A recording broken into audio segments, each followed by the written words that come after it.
¿Eres una persona altamente sensible? Vivimos en una sociedad en la que poco a poco vemos que las personas aparentemente son más vulnerables.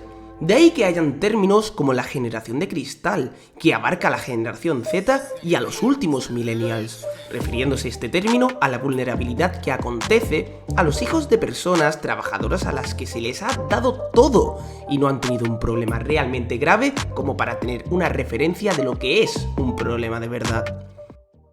¿Esto supone que la concepción de un problema es lo que, a ojos subjetivos, una persona entiende? Me explico. Si una persona quiere tener un problema por no tener dinero ni siquiera para comer, entonces, ¿podría ser un problema no haber cogido un autobús a tiempo para otro? Al fin y al cabo, la connotación es propia de la persona, por lo que los problemas son muy subjetivos.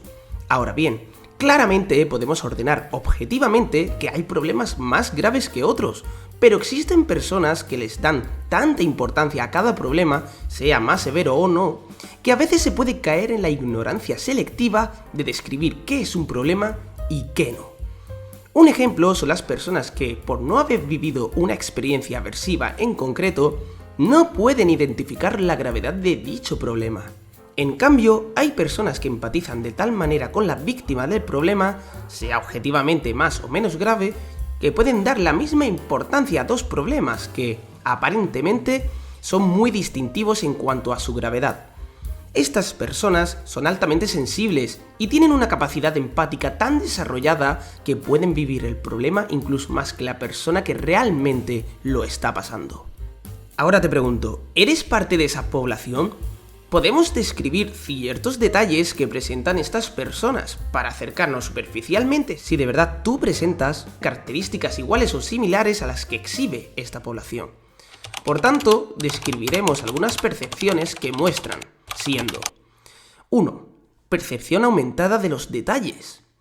Con esto me refiero a que las personas que son altamente sensibles son capaces de reflexionar más sobre algunos detalles que, sinceramente, para la población normativa son irrelevantes. Pero claro, una persona altamente sensible, teniendo esa capacidad reflexiva, hace que incluso de una cosa que supuestamente es una tontería, no lo sea. 2. Exactitud y minuciosidad, perfeccionismo y sensibilidad a los errores. Una persona altamente sensible suele presentar más características perfeccionistas que una persona que es normativa. Realmente, ¿por qué se puede dar esto? Os preguntaréis. Bueno, como dije anteriormente, estas personas son más reflexivas y por lo tanto, cuando tienen en cuenta una conducta o realizan una pauta de acción, cualquier tipo de táctica de afrontamiento frente a algún problema existente, pues estas también tienen en cuenta lo que a lo mejor puede concebir la persona externa a ella y por lo tanto intentan predecir los prejuicios o, mejor dicho, las opiniones que pueden estar teniendo en sus pensamientos las personas externas a ellas. Y esto a su vez les condicionan. Les condicionan porque deben de ser perfeccionistas para intentar comprender que realmente la persona que está enfrente suya no tiene una connotación negativa de lo que hace, sino positiva. ¿Por qué? Porque por algo lo está haciendo perfectamente. ¿Me explico? Y realmente es muy triste porque el perfeccionismo no llega a nada. Me explico.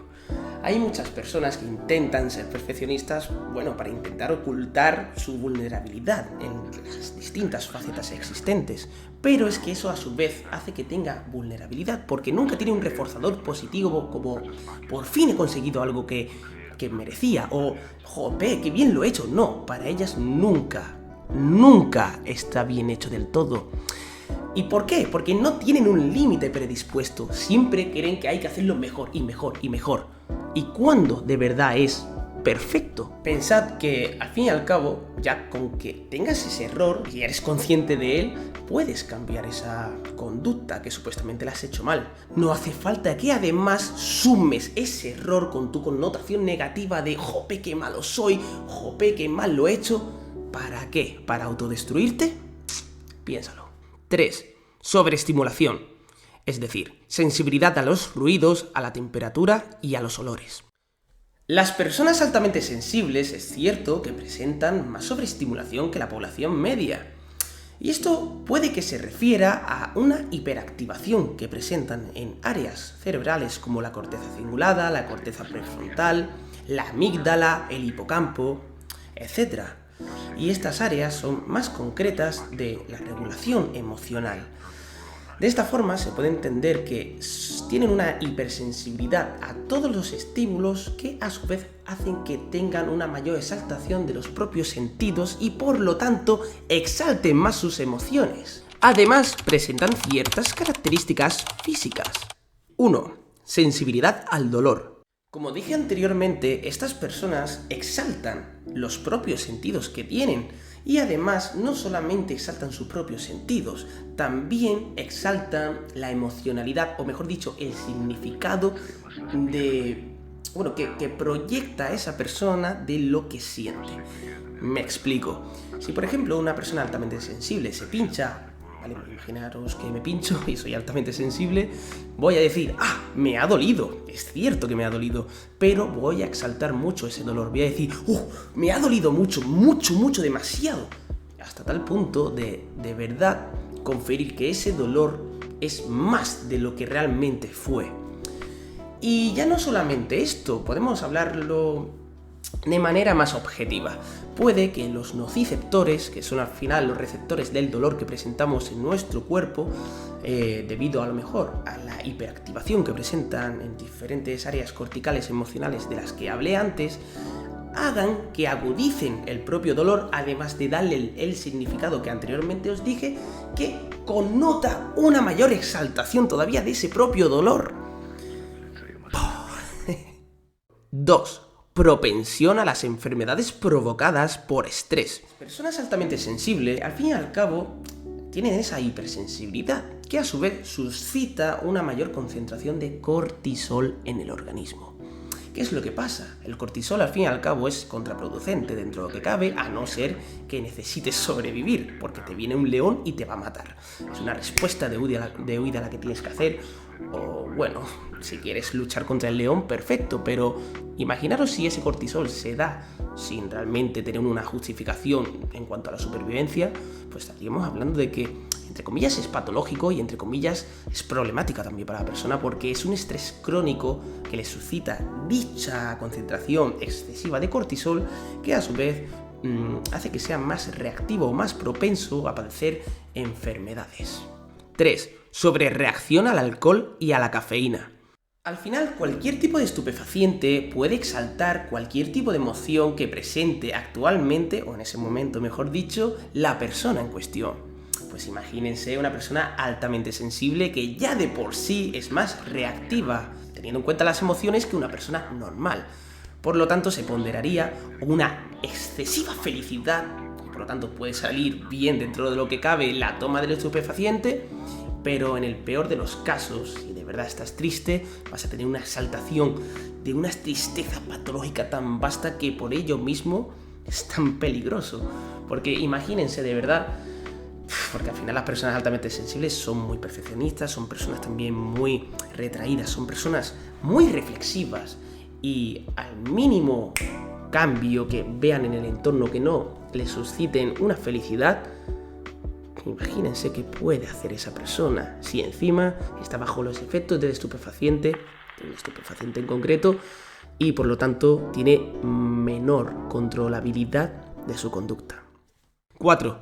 El hambre y el cansancio perjudican gravemente el bienestar. Si ya de por sí para una persona altamente sensible el no poder dormir, el no haber comido y en general no poder cubrir las necesidades básicas hacen que tenga un propio malestar significativo en esa misma persona, pues imagínense lo que le pasaría a una persona altamente sensible que ya, como os dije anteriormente, sobrereacciona a todas las emociones que presente.